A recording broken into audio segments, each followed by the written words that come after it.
So, I dreamed the other night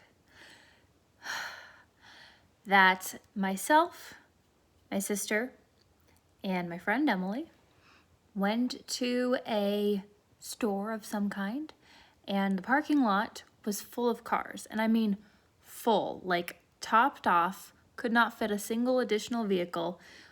So we had to park on the street and walk through all the cars up to the store. But the weird thing was there was nobody in the parking lot. There was nobody in the store, no employees, no customers, nothing. And when we got inside, we began to find out that everything in the store was plastic, like the food and like everything. And my partner pointed out like, oh, that's like one of those nuclear testing sites, which didn't even occur to me. No idea like where my subconscious got this. So we leave like super creeped out, leave and go home to a house that in real life I've never seen before. Like this is some house that my subconscious invented, probably an amalgamation of other houses I've been to, I don't know.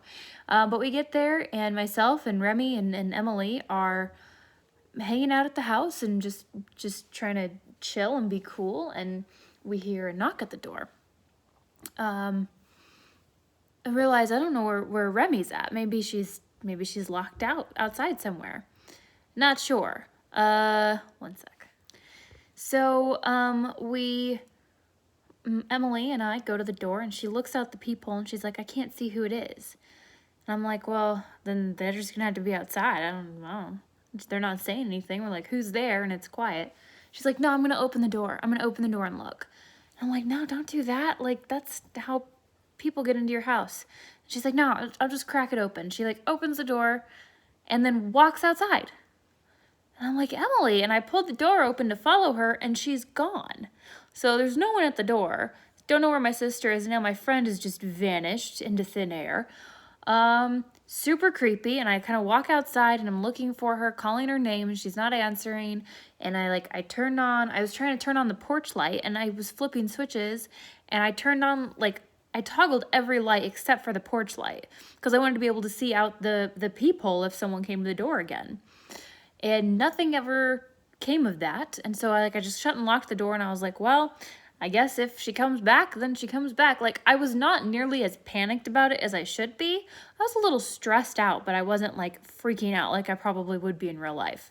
So a little bit of time passes when I'm like in this house, whatever, and I hear like a sound like a dog crying in a bathroom or a bedroom or something. So I'm looking for it, and I figure out which door it's coming from. And the weirdest, like creepiest thing happens. I made this sound like a roar, like a monster, like I don't even know how to describe it. It was awful. And then I heard screaming, like I was hunting someone or I had just found someone, I don't know, screaming bloody murder, and then I jolted awake. I have no idea what that dream means, but I know the feeling it left me with, and I hate it.